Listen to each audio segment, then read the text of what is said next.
Hey, do you have a moment? I'd like to share a story with you. My story, from those youthful years full of dreams but also full of stumbles. Back then, I was just 24, young, full of energy, and I thought I had everything figured out, especially the law. But later I realized, there are things no school can teach you, especially when it comes to matters of the heart.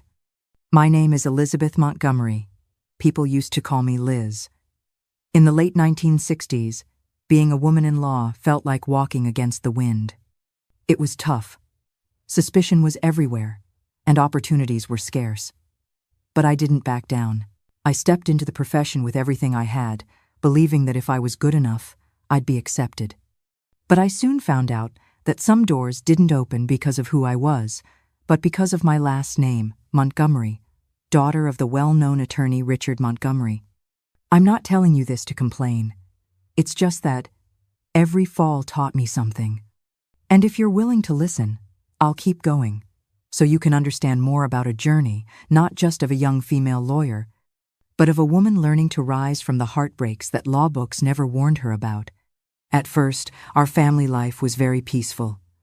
But then tragedy struck, and my mother sadly passed away. She couldn't live to witness my professional journey. She passed away at a young age due to breast cancer. Medical treatments at that time were limited, with only a few options available. When my mother passed, I was still very young, but her absence profoundly impacted the person I became. Growing up without the nurturing love of a mother, I mostly relied on the strong example set by my father and the influence of my brother. My father, although very devoted, was also strict, and he carried the scars from the loss of my mother. Our home, though comfortable, always held a silence that only those who have experienced great loss can truly understand. My mother, sadly, didn't live to witness my professional journey. She passed away prematurely from breast cancer. Medical treatments were limited back then, leaving few options. I was still young when this happened, but her absence profoundly shaped the woman I became. Growing up without maternal tenderness, I relied heavily on my father's strong example and even my brother's influence. My father remained dedicated but serious, also bearing scars from my mother's loss. Our home, though comfortable, always held that distinctive silence only those who've experienced profound loss truly understand. I vividly recall entering that imposing building each day, determined to be more than just another professional. I wanted to transform lives, to make meaningful differences for those seeking my help. Civil law became my passion as I encountered people lost in personal turmoil, desperately searching for someone to guide them toward peace. These struggles resonated deeply, giving purpose to my exhausting schedule. Yet no one prepared me for the personal sacrifices this career would demand. My dedication to work gradually isolated me from meaningful personal connections. While watching friends marry and build families, I remained buried in case files and legal briefs. Journey back with me, and I'll reveal how everything began. But I must emphasize being a lawyer didn't shield me from life's deceptions. If my 85 years have taught me anything, it's that no degree protects us from the heart's vulnerabilities. In 1969, I embodied youthful idealism, believing I understood legal intricacies perfectly, yet remained utterly naive about matters of the heart. A painful lesson awaited me. Curiously, despite sharing a home with my father, we rarely connected meaningfully. Professional demands consumed us both, though in different spheres. He specialized in corporate law at another firm, creating an unintentional barrier between us. Our evenings together consisted of brief exchanges before retreating to separate spaces. Affection existed between us, certainly, but accompanied by a palpable distance. I also had an older brother, David, who had established his own family with his wife, Sarah, in another city. David had always been the more tranquil sibling, naturally drawn to domestic life and aspiration he achieved with relative ease. Their occasional family visits brought welcome vitality to our household, though such gatherings remained infrequent due to our demanding schedules. Stay with me now, because what I'm about to share will astonish you. I remember vividly my first encounter with Andrew. It happened purely by chance during one hectic morning. Having rushed from the office, desperately needing caffeine, I hurried into the Starbucks on the corner. Distracted by cascading thoughts, I absent-mindedly grabbed the first coffee cup from the counter and turned to leave, except it wasn't my order. A calm, slightly amused voice stopped me. "I believe you've taken mine." When I turned around, I found myself captivated by the most striking eyes I'd ever seen. Their blue depth seemed to penetrate beyond superficial facades, as if reading my innermost thoughts. More surprising than his arresting gaze was his reaction to my misdemeanor than showing irritation. His lips curved into a gentle smile, as if our mix-up were the most natural occurrence. The way he regarded me felt refreshingly different. It wasn't the evaluative stare I'd grown accustomed to from men trying to place me in professional hierarchies. Instead, he seemed genuinely interested in me as a person, leaving me uncharacteristically flustered. After years of navigating interactions with status-conscious colleagues fixated on titles and positions, Andrew's unassuming warmth caught me completely off guard. Later, when he mentioned he worked as a photographer for Life magazine, I found myself intrigued. His approach to life carried a refreshing simplicity, more focused on experiencing the world than proving himself within it. When we shared laughter over our coffee confusion, I experienced a momentary liberation from the constant weight of responsibility. In his presence, life suddenly felt lighter and less complicated. Though deeply immersed in my legal career at that time, barely noticing the world beyond case files, Andrew effortlessly reminded me that life extended beyond courtrooms and legal briefs. Our accidental meeting, sparked by a simple mistake, a smile, and a lingering glance, marked the beginning of something that would permanently alter my carefully structured existence. Our relationship evolved with both natural ease and unexpected depth. Following our initial coffee shop encounter, Andrew surprised me with an unusual proposition. "Would you let me photograph you sometime?" No obligations, completely complimentary. Though I laughed initially, thinking he couldn't be serious, I soon realized his genuine intent. While he thrived as a Life magazine photographer, I had never considered myself photogenic. My demanding legal schedule, filled with deadlines and casework, made such creative pursuits seem almost frivolous. Yet something about Andrew inspired me to step outside my rigidly professional mindset. His light-hearted approach to life, treating each moment as something to be savored rather than merely endured, gradually softened my resistance. Eventually, I consented. During our first photography session in a sunlit park, I discovered something unexpected about myself. Andrew's playful banter and gentle humor elicited genuine smiles I hadn't experienced in years. This stood in stark contrast to my typically tense, focused demeanor at work. Through his camera lens, he captured fleeting moments of authentic joy and unguarded expression. Each photograph seemed to invite me further from the protective shell my professional life had constructed around me. Curiously, Andrew began changing too. Despite his previously intensive work ethic, he started allowing himself more leisure and relaxation. We appeared to be influencing each other, creating a balanced dynamic between us. His working hours decreased as his appreciation for life's simple pleasures increased. Our outings grew more frequent: dinners at intimate restaurants, explorations of his favorite city spots, quiet walks through neighborhoods he wanted to share with me. His inherent joy illuminated every setting, making even ordinary moments feel significant. Being with him resembled taking refreshing breaths after years of recycled air. Andrew was a man of many layers, and like everyone with substantial life experience, carried a past he initially hesitated to reveal. At 31 years my senior, when we began knowing each other more intimately, he seldom discussed his previous life. An invisible barrier seemed to protect certain memories he wasn't yet prepared to share. Gradually, as trust between us strengthened, these walls began lowering. During an intimate dinner conversation, Andrew finally revealed his painful history. I listened with deepening empathy as he described his divorce and its devastating cause, his wife's infidelity. The raw anguish that crossed his features while recounting this betrayal etched itself permanently in my memory. He appeared to carry an enormous emotional burden, a profound sadness that refused easy resolution. According to Andrew, they'd had no children together, making the betrayal somehow more personal, directed solely at him. The details he shared were heartbreaking. Years of marital trust had disintegrated in an instant upon discovering the affair. My parents live in another city, he confided with a heavy sigh. I have a sister, Amy. I came here seeking a fresh start, a chance to rebuild. I'd heard photographers earned good money in this city. He explained that following the divorce, his parents had chosen to maintain their relationship with his ex-wife despite everything. In the late 1960s, divorce carried tremendous social stigma. His parents, concerned about family reputation and social standing, supported his ex-wife to avoid divorce-associated scandal, preferring to maintain appearances of family unity. Their betrayal extended beyond this practical choice. They also believed I acted hastily in ending the marriage, Andrew explained.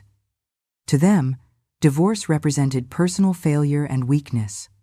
Rather than supporting my decision, they distanced themselves, making my transition even more isolating and painful. As I absorbed these revelations, I felt overwhelming compassion. Andrew suddenly appeared so vulnerable, abandoned, not only through marital betrayal but by his own family. I longed to somehow fill the emptiness these devastating events had carved within him. Andrew had relocated hoping for renewal. Though his sister Amy remained loyal, she continued living with their parents, maintaining strong family ties despite everything. What impressed me most was Andrew's courage, his ability to confront this dark chapter and still open himself to building something authentic and beautiful with me. Our relationship progressed steadily towards serious commitment, eventually reaching the milestone of Andrew meeting my father. I anticipated this moment with nervous energy, knowing my father's judgment carried significant weight in my decisions. Richard Montgomery, perpetually reserved and somewhat distant, received Andrew with polite formality that barely concealed his underlying reservations.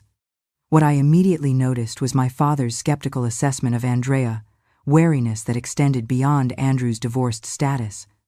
Something in my father's expression conveyed deeper discomfort I couldn't immediately identify.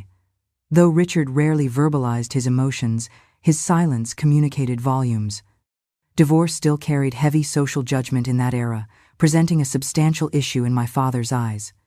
Beyond this, he seemed troubled by Andrew's complicated background coming so close to his daughter's carefully constructed life.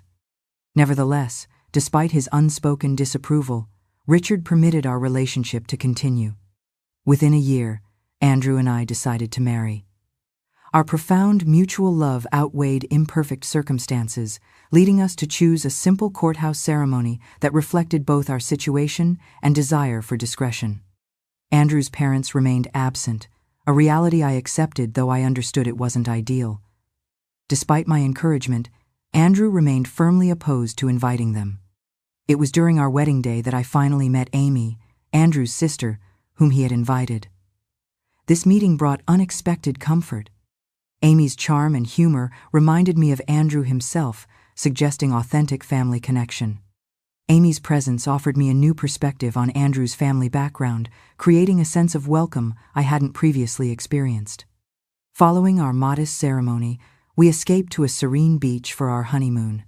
Surrounded by calm waters and pristine sand, we settled into a simple but cozy cottage just steps from the shore.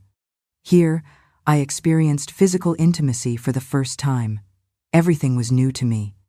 I was an inexperienced young woman raised with traditional values, while Andrew, having been married before, understood these matters. Despite my initial nervousness, our first night together proved wonderfully tender. Afterward, we could barely make eye contact without blushing, that sweet, delicious embarrassment unique to newlyweds, especially meaningful for me as I discovered this dimension of adult life.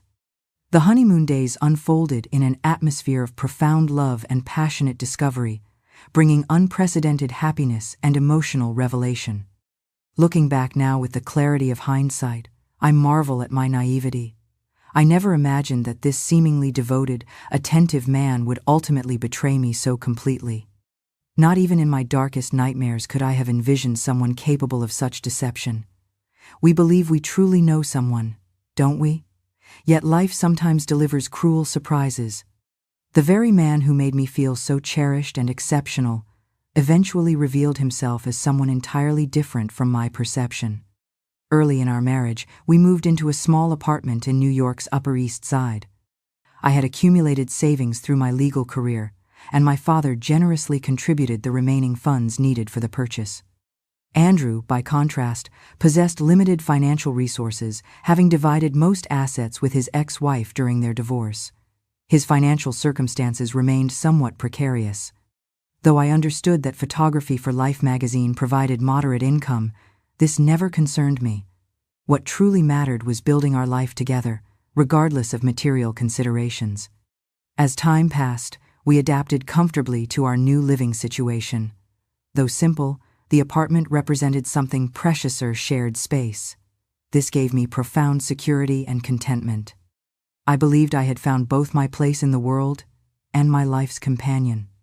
The weeks following our wedding overflowed with joy as we established routines together, balancing professional obligations with personal connection.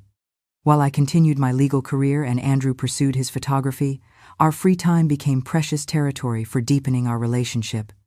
We grew increasingly comfortable with each other, enjoying casual walks, occasional cinema outings, or quiet evenings of conversation at home. Andrew would often share his daily photographs while I recounted interesting cases. Having someone with whom to share these experiences brought unexpected richness to my previously work-centered existence. Weekends became special occasions for elaborate home-cooked meals or visits to my father. Richard seemed gradually more accepting of our marriage, occasionally even sharing light-hearted moments with Andrew.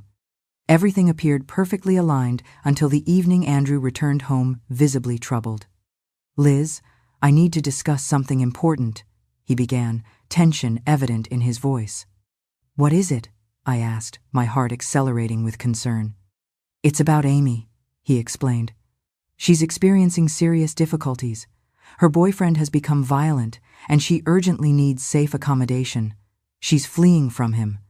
He's been harassing our parents daily, making their situation untenable." Shock coursed through me. "How horrible! Of course she can stay with us." "Are you certain?" Andrew asked, visible relief softening his features. "Absolutely. She's family. We support each other in crisis." The following day, Amy moved into our guest room. Andrew mentioned taking her to the police station beforehand to file a complaint against her abusive ex-boyfriend. When I saw Amy, I barely recognized the vibrant woman from our wedding. Bruises marked her face and arms, and profound exhaustion darkened her expression. "Hello, Amy," I greeted her, attempting to project warmth and optimism. "I'm deeply sorry about your situation. Please know you're completely safe here." Amy offered a faint smile. "Thank you, Liz. Your kindness means everything right now." "My dear, I couldn't possibly have anticipated how dramatically this decision to help Amy would transform our lives. I simply wanted to do what seemed right, supporting a family member during crisis. What would you have done in my position? Would you have welcomed your sister-in-law during her difficult circumstances, despite being newly married? Or would you have encouraged her to find alternative solutions?" As days progressed, I noticed increasing intimacy between Amy and Andrew. They laughed together, engaged in lengthy conversations, and frequently collaborated on cooking meals. Initially, this seemed natural. They were siblings reuniting after prolonged separation. I appreciated seeing their strong connection. Gradually, however, I began feeling like an outsider in my own home. Though Amy appeared to be recovering well from her trauma, smiling more frequently and becoming increasingly talkative, I couldn't ignore how Amy's eyes illuminated whenever Andrew entered a room. There was something distinctly different in that gaze. One evening after dinner, I decided to address my concerns directly with Andrew. Waiting until Amy retired for the night, and following an intimate moment between us, I broached the subject carefully. "Andrew," I began hesitantly, "I'm genuinely happy Amy's here and that we can support her, but—" He encouraged my continuation with that gentle manner that always melted my reservations. "Sometimes I feel somewhat excluded," I admitted. "You and Amy share such profound connection, and I wish to participate more fully. I understand your sibling history and shared experiences, but I'm your wife. I need to feel included in your life." Andrew considered this thoughtfully, running his fingers through his hair, his characteristic gesture when processing complex thoughts. I understand completely, Liz, he acknowledged. Amy and I have weathered numerous challenges together, especially considering her current circumstances. But you're absolutely right. I promise to ensure you never feel marginalized. The following Saturday, Andrew organized a cinema outing for the three of us. In those days, we lacked today's convenient entertainment options. No Netflix or streaming services existed. Quality films required actual theater attendance. Andrew purchased tickets for The Graduate, an immensely popular film that consistently filled theaters. Before the movie, he bought various treats, popcorn, and Coca-Cola, which represented relative novelties at that time. These simple pleasures weren't as commonly available as they are today. After the film, we returned home in high spirits. We had such a wonderful evening. We laughed continuously, discussing memorable scenes and imitating actors' distinctive mannerisms. Amy shared childhood anecdotes, recounting Andrew's youthful misadventures. I felt genuinely included, enjoying their shared humor. Momentarily, we resembled an authentic family unit, myself, Andrew, and Amy, creating harmonious connection. Yet even during this pleasant evening, I couldn't ignore Amy's furtive glances toward Andrew when she thought no one was observing, nor the distinctive way Andrew smiled in response. I attempted to dismiss these observations as imagination, reminding myself of their sibling relationship. That night, lying beside Andrew, I contemplated everything. Though wanting to believe our situation would improve and the strangeness would dissipate, my intuition signaled something amiss. If only I had known what awaited us. Then impulsively, without careful consideration, I turned toward Andrew with unexpected directness. Andrew, Amy needs to find her own accommodation. She can't remain here indefinitely. You understand, don't you? The moment these words escaped, I felt immediate regret settle in my stomach. I hadn't intended such bluntness, but couldn't retract what I'd said. Andrew remained silent momentarily while tension accumulated between us. Finally, he turned toward me. Liz, Amy continues, recovering, this seems premature for discussion. Though acknowledging his point, something within me refused to abandon the subject. I understand that, truly, but she's been here considerable time, and I've been wondering. She isn't employed or seeking work. Shouldn't she begin establishing independence? I don't want to address this directly with her. That's your responsibility, as her brother. Andrew sighed heavily. Let's postpone this conversation, all right? I'm extraordinarily tired. Andrew had previously been consistently attentive physically, seeking intimacy regardless of circumstance. 7 during my menstrual cycles. This aspect of our relationship had always made me feel desired and cherished. But that night, following my comments about Amy, he simply turned away, leaving me staring at the ceiling, battling conflicting emotions of guilt and confusion. Though recognizing I'd broached a sensitive topic, I couldn't suppress my concerns. Sleep eluded me that night, as countless thoughts circulated through my mind. I began suspecting Amy might be taking advantage of our hospitality, comfortably establishing herself without apparent intention of moving forward independently. The more I contemplated this possibility, the more disturbed I became. Amy had resided with us considerable time without demonstrating efforts towards self-sufficiency. Didn't she realize her presence was affecting our marriage? I simply wanted clarity. During subsequent months, my workload intensified dramatically, resulting in Andrew and Amy spending increasingly extended time together. This further heightened my suspicions. They seemed to share inexplicable connection that I couldn't comprehend, and the brief moments I spent at home were filled with mysterious whispers and abrupt silences. They appeared to harbor secrets from which I was deliberately excluded. Frequently, when I entered rooms, their conversations ceased immediately, suggesting my interruption of significant discussion. Another peculiar behavior intensified my concerns. Amy consistently used the public telephone booth near the local bakery rather than our home phone. She claimed these calls connected her with her parents, which raised immediate questions in my mind. Why not use our perfectly functional home telephone? Amy's insistence on using public facilities for these regular conversations seemed illogical and suspicious. I frequently observed Amy returning from these calls looking anxious and preoccupied. Andrew invariably inquired about these conversations, receiving merely "fine" as response before Amy changed subjects entirely. Though resisting inherent suspicion, I found these accumulating behaviors increasingly troubling.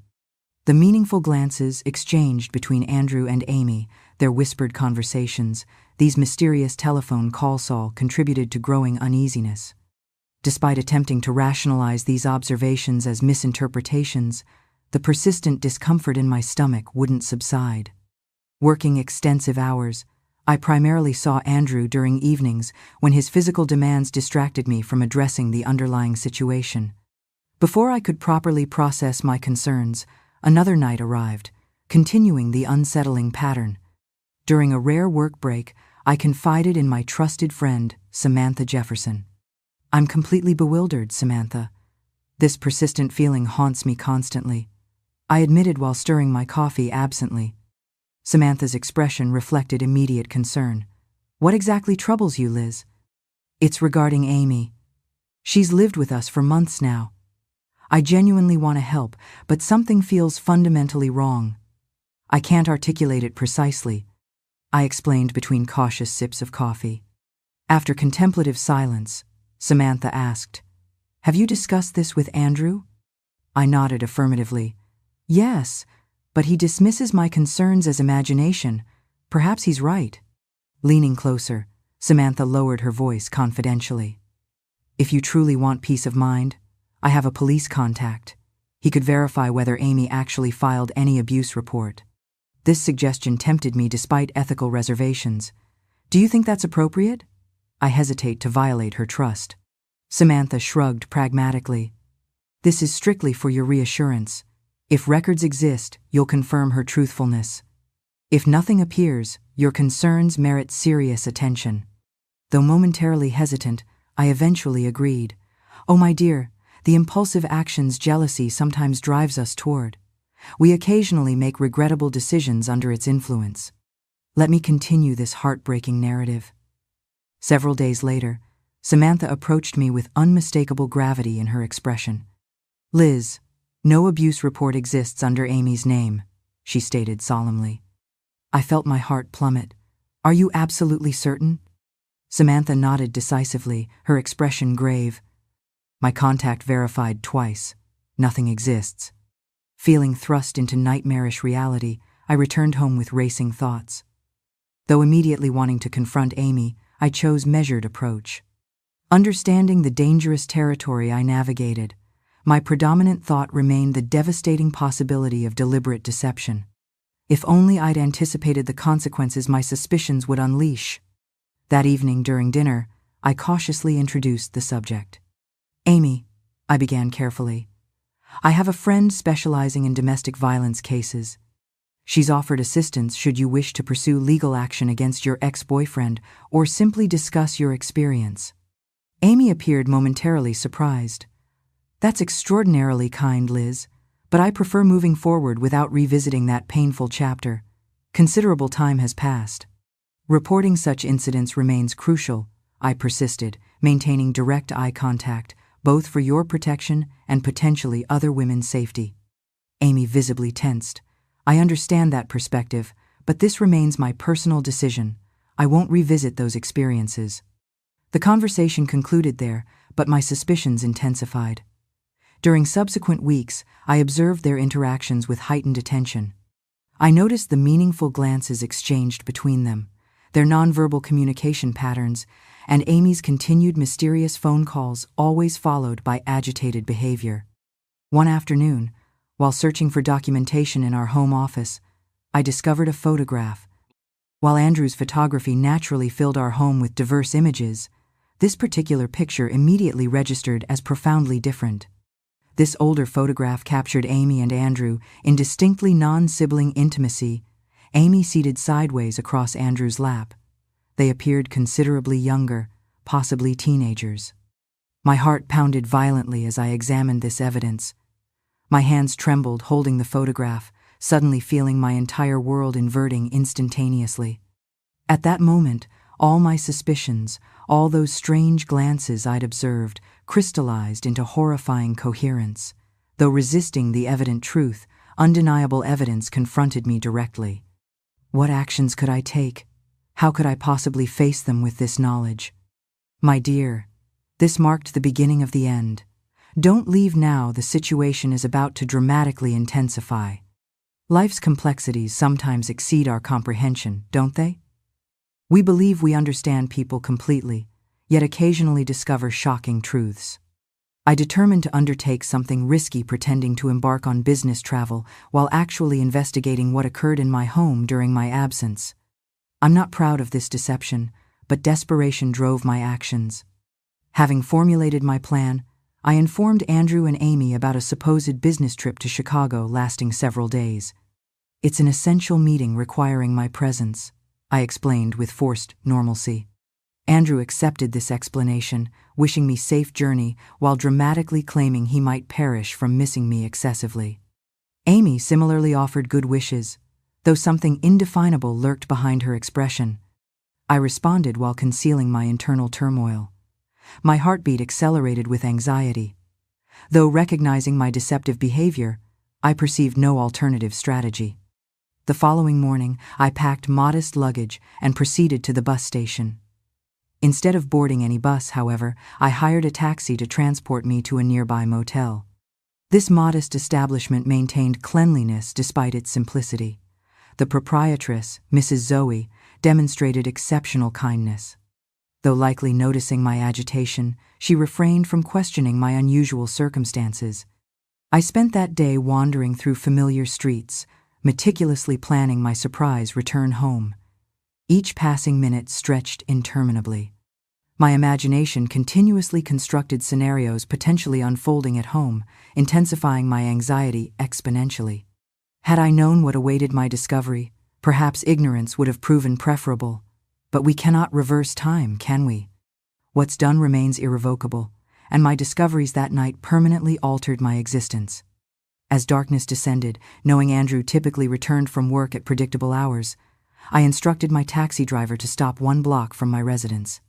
Proceeding cautiously on foot, I observed illuminated windows indicating their presence in the living room. With extreme stealth, I utilized my key to enter through the rear entrance.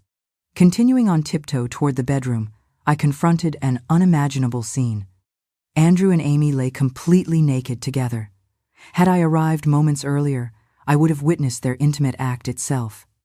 More shocking still, Andrew casually smoked a cigarette as though nothing extraordinary had occurred, particularly surprising since he had never smoked in my presence. The betrayal's pain overwhelmed me completely.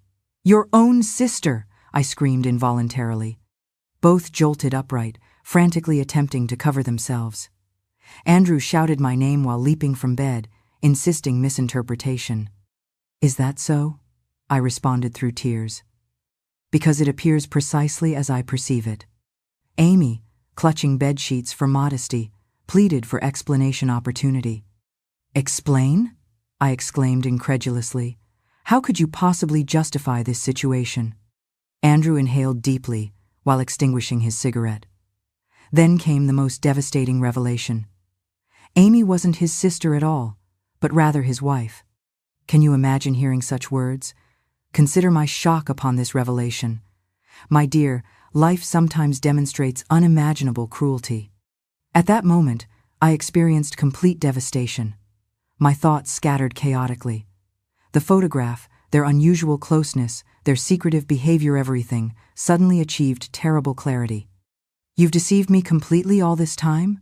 What do you mean, your wife?" I demanded, struggling to comprehend the magnitude of betrayal. Witnessing them together in my marital bed felt like physical heart extraction. Torn between hysterical crying and immediate escape, I realized my entire world had shattered beyond recognition.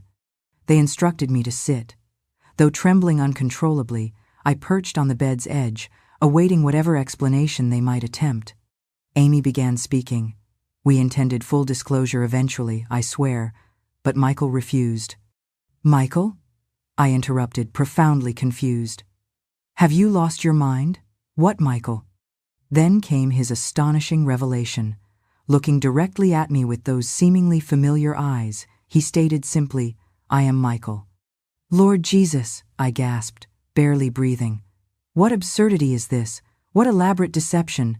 Please don't harm me, I beg you. Genuine fear overwhelmed me, facing these suddenly unfamiliar people. My mind reeled with disorientation. The man I believed was Andrew, husband now, claimed different identity entirely. Nothing made sense anymore. What do you mean, you're Michael? I questioned, voice trembling fearfully. Where's Andrew? Who are you actually? He breathed deeply before responding. Liz, I recognize this is incomprehensible, but I am indeed Michael. Andrew. Andrew never existed except as fabrication. I looked toward Amy, desperately seeking explanation for this insanity. Amy merely nodded confirmation. How is this possible? Why construct such elaborate deception? I asked through childlike tears. The man calling himself Michael continued.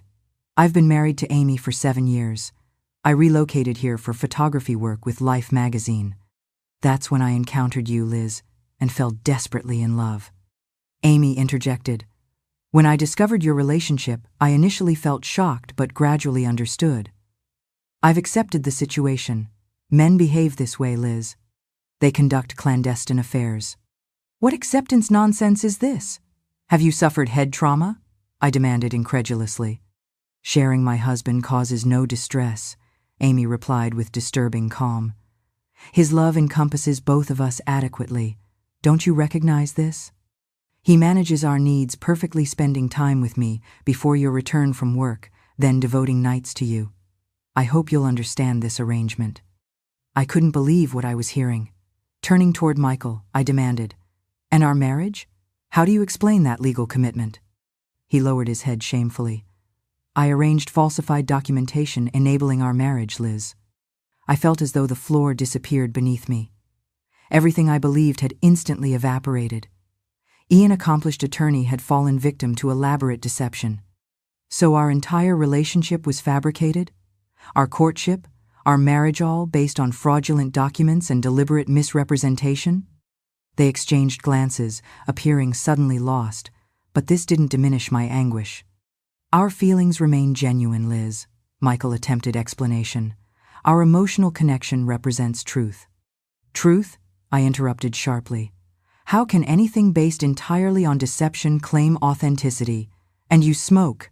You're truly contemptible. I'm leaving immediately, and when I return tomorrow, neither of you should remain in my home. My fear had completely subsided, recognizing this situation represented deception rather than physical danger. Rising from bed, I felt suffocating confinement in that room. I needed fresh air and mental space to process this catastrophic revelation. At that moment, I couldn't determine whether to weep uncontrollably, scream in rage, or flee immediately. Everything familiar had disintegrated within minutes, leaving me more disoriented than a blind person amid gunfire. I left home in frenzied state, proceeding directly to Samantha's residence, the only destination that occurred to my distraught mind. Thank heavens I didn't approach my father's house. I cannot imagine his potential reaction toward Michael, whatever name applies to that contemptible individual. Arriving at Samantha's home, I recall the scene vividly. Samantha, her husband, and daughter were peacefully watching The Brady Bunch when I appeared in obvious distress. Samantha immediately escorted me to the kitchen, where I recounted everything: Andrew's actual identity as Michael, Amy's true status as his wife rather than sister, their fraudulent marriage, everything. Though Samantha appeared shocked, understandably less than myself, who had directly witnessed their intimate betrayal, she recognized the criminal aspects immediately. This constitutes crime, she explained. Bigamy violates law. I hadn't even considered legal implications, being so overwhelmed by emotional betrayal and deliberate deception that criminal ramifications hadn't registered consciously. I sought Samantha's guidance, feeling completely unmoored. Samantha clasped my hand reassuringly, insisting first that I should spend that night safely with her family. Returning home remained impossible. Tomorrow we would thoughtfully determine appropriate action. Sitting in Samantha's kitchen, sipping sweet tea prepared to calm my nerves, I couldn't achieve emotional equilibrium. My entire life had disintegrated within hours. That night, lying in her guest bed, I wept until physical exhaustion prevented further tears. I mourned the love I believed genuine, the life I thought authentic, all dreams now rendered meaningless. My child, that represented the longest night of my existence, yet I remained unaware this merely initiated a cataclysmic storm. Morning brought Samantha already making telephone calls. Her exceptional criminal law expertise, similar to my father's specialization, proved invaluable, though I remained reluctant to involve my father immediately in these humiliating circumstances. Samantha outlined our legal strategy, prosecution seeking imprisonment for both Michael and Amy. Such cases fell under federal court jurisdiction rather than family court. Michael's document falsification constituted serious criminal offense, as did his bigamy. Samantha emphasized comprehensive evaluation of all details to construct strongest possible case. Our task appeared straightforward. Michael's documentation was demonstrably fraudulent, while Amy's documentation verified her legal marriage to Michael. I now understood why Amy's surname matched Michael's not through sibling relationship, but marital status. The audacity stunned me completely. We would compile comprehensive evidence, Michael's falsified documents, his authentic marriage certificate with Amy, everything demonstrating their elaborate deception. Samantha suggested pursuing witnesses, people familiar with the couple, before I entered their narrative. Immediate action was crucial before Michael and Amy potentially disappeared or destroyed evidence.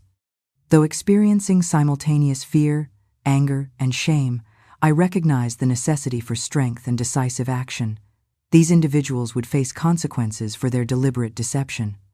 Thus began the most challenging conflict of my entire existence. What I'm about to reveal seems almost beyond credibility. When initially meeting Michael, he claimed divorce status. This required verification, though I remained uncertain about its accuracy. Samantha initiated thorough investigation, and surprisingly, they confirmed this particular detail: he had indeed been legally married and subsequently divorced. This revelation astonished me, who had presumed every statement from Michael represented falsehood, yet this specific assertion proved factual. Determined to uncover the complete truth, Samantha and I decided to pursue information directly from primary sources.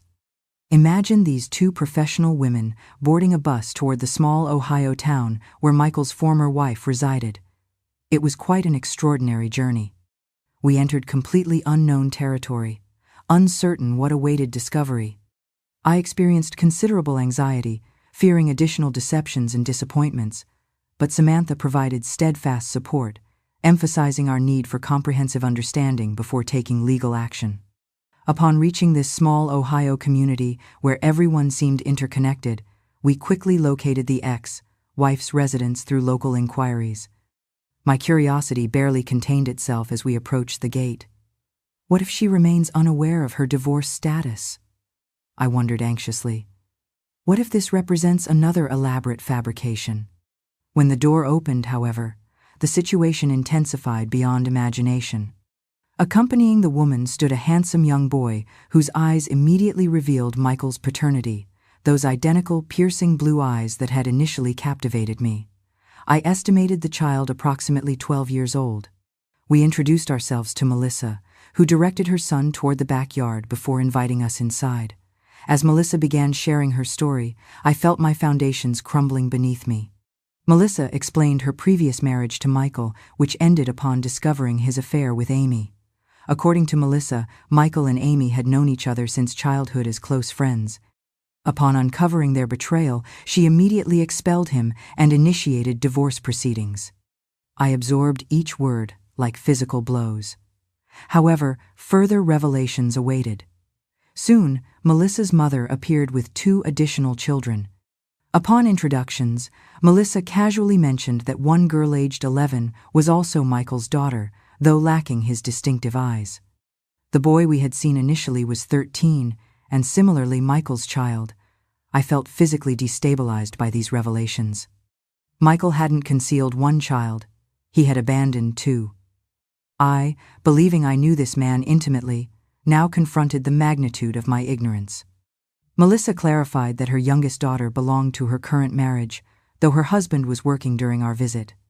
Examining these children, I identified Michael's features in each: the identical eyes, the characteristic smile. How could anyone abandon their children so completely? Poor Samantha attempted calming me, though such circumstances defied emotional regulation. The overwhelming information exceeded normal processing capacity. Melissa's mother regarded me with evident compassion.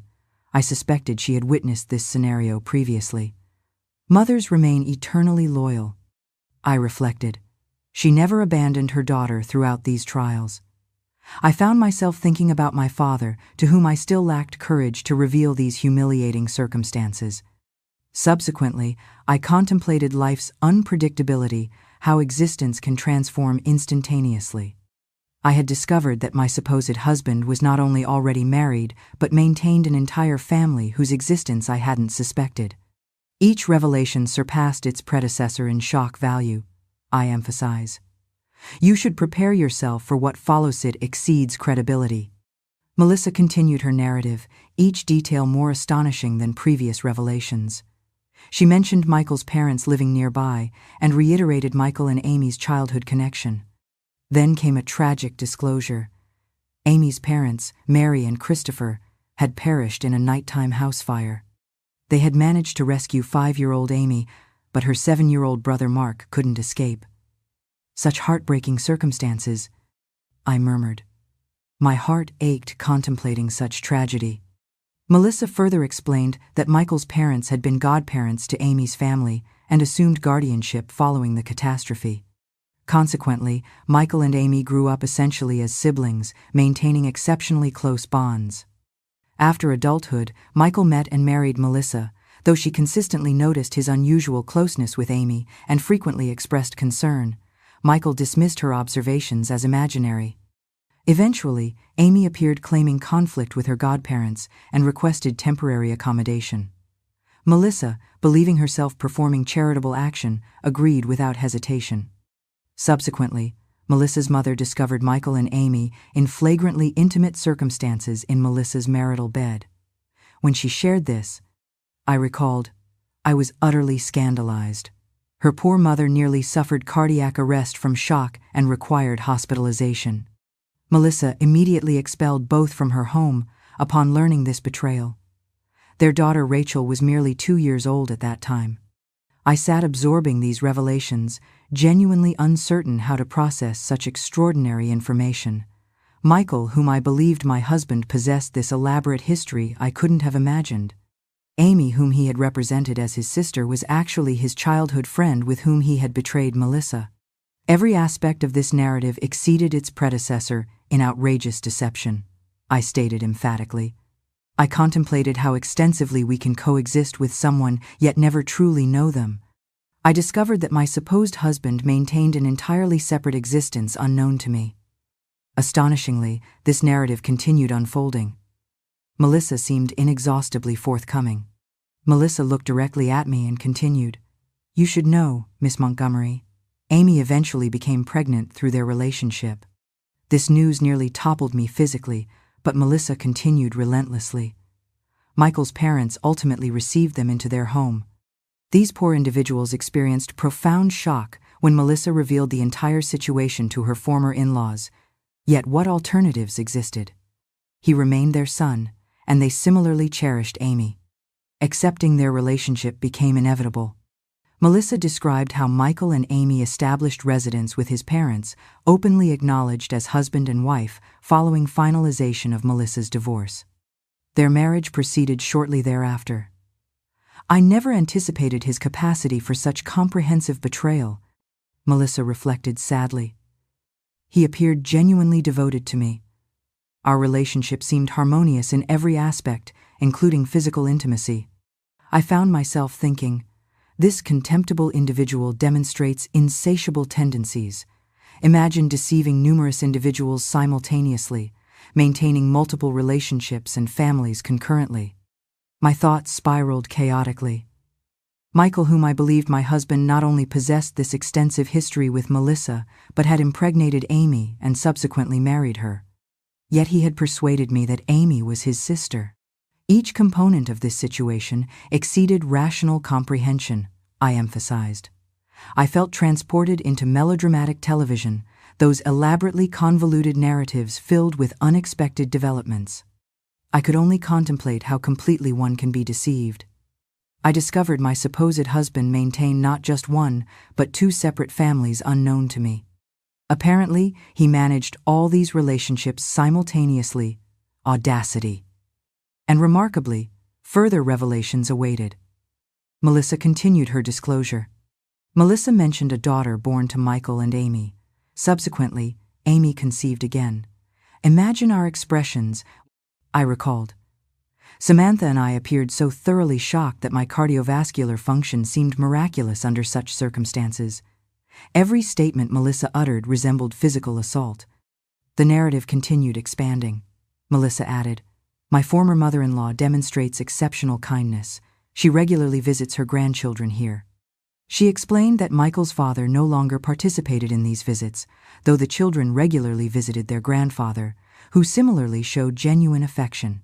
Generally, all Michael's children maintained positive relationships despite these extraordinary circumstances. Imagine his audacity in convincing me Amy represented his sister when she actually constituted his other wife and mother to his additional children. Each revelation seemed increasingly implausible. I emphasized, how could they reside in my home while abandoning their children? The situation exceeded my worst imaginings. My gracious heavens. I observed Samantha beside me, witnessing her widened eyes reflecting equal astonishment. Neither knew whether laughter, tears, screaming, or immediate departure represented appropriate response to such unprecedented circumstances. Subsequently, Samantha and I shared the fraudulent marriage narrative with Melissa. "You should have witnessed her expression," I recalled. She appeared horrified, declaring Michael's behavior compulsively deceitful. Melissa and her mother Teresa offered slight consolation. "Fortunately, you discovered this deception promptly, within your first marital year, avoiding pregnancy with this contemptible individual." They suggested I possessed advantageous position, an absurd concept given my circumstances. Their conversation continued extensively before we requested Melissa's court testimony against Michael and Amy, assisting their imprisonment. She agreed immediately, adding, "I possess numerous photographs documenting their relationship. Michael consistently photographed everything since adolescence." These materials constituted substantial evidence, supplemented by divorce documentation and additional proof for judicial presentation. I experienced simultaneous relief and renewed anger relief regarding available evidence ensuring their imprisonment, anger concerning each new revelation demonstrating the magnitude of deception I had experienced. Samantha, demonstrating characteristic practicality, documented everything meticulously in her notebook: names, dates, potential evidence. Looking directly at me, she stated confidently, "Liz, we will expose their elaborate deception completely." I contemplated life's remarkable unpredictability. There I sat in a stranger's kitchen, planning legal prosecution of my supposed husband. Melissa added compassionately, "Should you require additional assistance, please contact me." Having experienced these circumstances, I understand their profound difficulty. We departed with extensive photographic and documentary evidence. Melissa guided us by foot to Michael's parents' residence nearby, merely 2 blocks distant. Indicating the house from the corner, she provided their names before departing. We announced our presence before a pleasant residence, surprisingly spacious, attractively painted, with well-maintained gardens. Michael's father, George Wilson, emerged. We introduced ourselves and initiated conversation directly at the entrance. Initially, he refrained from inviting us inside, but after we mentioned his son, he glanced anxiously around before quickly ushering us indoors. Entering the living room, we soon encountered his mother, Eleanor Wilson. There, I recalled. I identified Michael's genetic source regarding those captivating eyes. The resemblance appeared striking. The living room demonstrated meticulous organization, filled with photographic displays.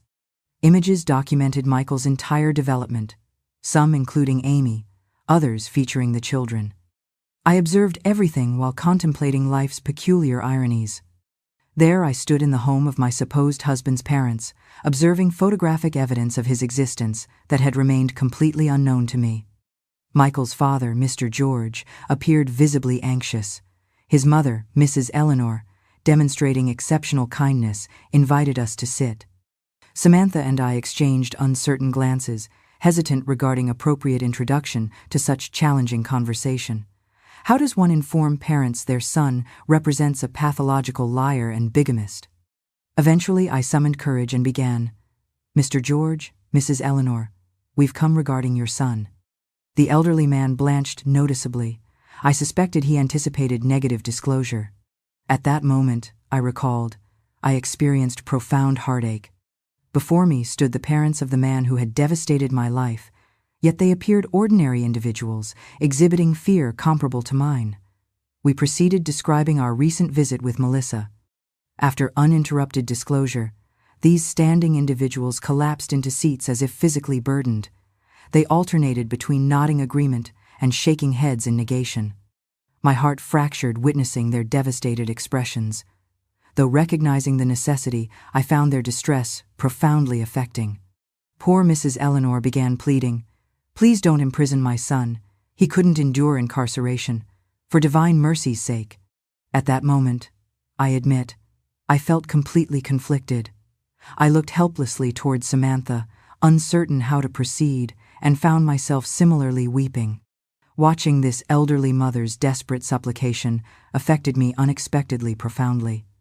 Subsequently, they confirmed Melissa's narrative and mentioned Michael's children playing nearby, expected momentarily for lunch. Imagine the situation. I marveled. There I stood, potentially moments from encountering the children belonging to the couple who had recently masqueraded as siblings within my home. I confess, I admit, candidly. Momentarily I wanted to abandon everything, depart immediately, and accept my losses. The mother's desperate pleas for her son genuinely destabilized me. Previously, handling family legal cases professionally, I consistently managed emotional regulation despite difficulty. However, experiencing my personal circumstances rendered emotional control impossible. I never anticipated such comprehensive deception. Samantha, observing my emotional condition, clasped my hand and whispered supportively, "Liz, I recognize the difficulty, but remember his actions. We cannot permit this situation without consequences." Michael's father sat in his armchair, head lowered despondently. Raising his eyes, he stated, "We anticipated eventual discovery. We attempted reasoning with him, but Michael consistently demonstrated stubborn resistance to advice." Mrs. Eleanor, through tears, added, "We love our son but acknowledge his wrongdoing. We simply cannot bear witnessing his imprisonment. He hasn't committed murder or theft. His mistake involves excessive emotional capacity." At that moment, I reflected. I confronted an impossible ethical dilemma. One perspective presented my anger and wounded feelings regarding Michael's betrayal. Conversely, I observed this family who, despite everything, maintained parental devotion. I regarded the photographs displaying these children I'd never Meathoff siblings to children I might have conceived had our marriage proven genuine. I genuinely couldn't distinguish right from wrong, I admitted. Everything I had determined, all vindictive plans, seemed disintegrating before me. How does one determine appropriate response in such circumstances? How does one choose between justice and compassion? Subsequently, they shared additional background information. Michael had relocated to pursue improved employment opportunities supporting his children. Apparently, he genuinely loved his children and demonstrated responsible fatherhood. Amy remained with his parents and the children until eventually returning tearfully, explaining necessity to join Michael. She requested they care for the children while she established residence with him, claiming intention to persuade his return. Mrs. Eleanor added, "She consistently telephoned, communicating with the children." At that moment, I recalled. Mental illumination occurred. I comprehended those mysterious telephone calls. I sat absorbing every detail while experiencing increasing emotional conflict. One perspective presented Michael as my deceiver. Alternatively, I recognized him as a father pursuing improved circumstances for his children. Samantha, beside me, squeezed my hand supportively. I believe Samantha similarly experienced the situation's emotional weight. Michael's father continued, "We recognize the impropriety of his actions, but he insisted this represented temporary arrangement until establishing opportunity to unite everyone in the metropolitan area. I examined the photographs again, observing Michael smiling alongside his children and Amy. I observed the family predating my involvement in his life. I wondered whether he had ever genuinely loved me, or merely incorporated me into his strategy for achieving improved circumstances. I felt completely directionless. Everything I had planned, all my righteous anger, appeared transformed into emotional confusion. I couldn't determine appropriate response. Samantha recorded his parents' telephone number, and we departed. During our return journey, Samantha spoke continuously, though I acknowledged complete inability to comprehend these communications. My thoughts remained elsewhere. Returning home following these revelations proved extraordinarily difficult. Everything reminded me of their deception. I simultaneously wished to escape this environment and wondered about Michael and Amy's whereabouts. Both had vanished. I avoided work. My telephone rang persistently. When finally answering, Michael's voice greeted me. He requested forgiveness while stating inability to regret his actions due to loving both Amy and me deeply. "You cannot imagine his outrageous proposal," I exclaimed indignantly.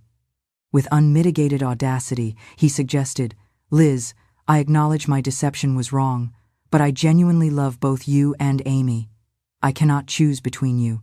Why not attempt cohabitation? Tell me truthfully you love me, don't you? This may seem irrational now, Liz, but please consider it favorably." I found myself speechless with astonishment. This man actually proposed polyamorous cohabitation as if representing conventional arrangement. I screamed into the telephone, "Have you lost your mind, Michael? How could you imagine I'd accept such preposterous arrangement?" He continued speaking placatingly. "Consider carefully, Liz. Amy has already accepted this arrangement. We could establish expansive, harmonious family, including you, myself, Amy, and the children." My mother explained everything following my telephone call. Mother encouraged me to present this proposal requesting abandonment of legal prosecution. At that moment, I recalled, I experienced unprecedented rage. How could Amy have already acquiesced? And incorporating the children? He contemplated relocating his entire family into my residence. I couldn't tolerate additional absurdity. I terminated the call abruptly and departed immediately, proceeding directly to my father's office. Upon arrival, though my father appeared characteristically overcommitted professionally, observing my tear-stained appearance, he immediately instructed his secretary to cancel all appointments. Imagine that, I marveled. My father perpetually occupied abandoning all professional obligations for my benefit. We proceeded to his residence. I settled on the living room sofa, same furniture where I had played during childhood, and disclosed everything. I experienced profound embarrassment, I admitted, yet proceeded nevertheless. If that contemptible individual's parents supported him, certainly my father would support me during victimization. I revealed every detail meticulously: the fraudulent marriage documentation, Amy's actual status as wife rather than sister, Michael's concealed children, the absurd proposal recently communicated telephonically. My father listened attentively while his complexion progressively reddened. Upon conclusion, he remained silent momentarily. I anticipated explosive anger. Instead, he embraced me with paternal protectiveness, reminiscent of childhood storm-related fears. "My daughter," he said tenderly, "please forgive me. I should have investigated this individual more thoroughly before your marriage." I began weeping again, moved by my characteristically stern father requesting forgiveness. He continued reassuringly, "Don't worry, we'll resolve this situation. That reprehensible individual won't escape consequences." My father initiated telephone calls to numerous contacts: attorneys, law enforcement officials. Within an hour, numerous professionals were addressing the case. I observed my father's decisive action and experienced security for the first time since this upheaval began. He looked directly at me and stated with absolute conviction, "Liz, you're my daughter. No one harms you without accountability." At that moment, I reflected, I recognized my substantial support network. My father stood alongside me, as did Samantha, alongside numerous individuals prepared to assist. I contemplated life's remarkable unpredictability. There I sat, having returned to my father's home, experiencing childlike vulnerability while simultaneously recognizing necessity for strength and decisive action. Time passed before our court appearance. Confronting everyone proved challenging and unquestionably humiliating situation for me. Samantha represented me with elegant confidence. Michael and Amy appeared with public defender representation, resembling trapped rodents awaiting predatory fate. When the judge commenced speaking, I felt my heart palpitating violently. He stated with judicial formality, "Considering the presented evidence, this court finds defendants guilty of specified charges. Michael Wilson stands convicted of public document falsification, fraudulent document utilization, and bigamy. Amy Wilson stands convicted of complicity regarding public document falsification and fraudulent document utilization." When the judge concluded speaking, I recalled, I nearly lost consciousness. Samantha supported me physically while providing water. The judge continued, "Considering these crimes' gravity, each defendant's role, respective criminal histories, and comprehensive case circumstances, this court sentences Michael Wilson to 7 years incarceration and Amy Wilson to 4 years incarceration." He explained that penalties accumulated, representing combined punishment for multiple offenses. He further clarified that Amy received reduced sentence reflecting her status as accomplice rather than primary perpetrator. They possessed no effective defense against the accumulated evidence. All documentation and testimonies overwhelmingly established their guilt. Though their attorney attempted limited arguments supporting reduced sentencing, these proved ineffective. I observed Michael's imploring gaze but deliberately avoided eye contact. Nothing could ameliorate his actions.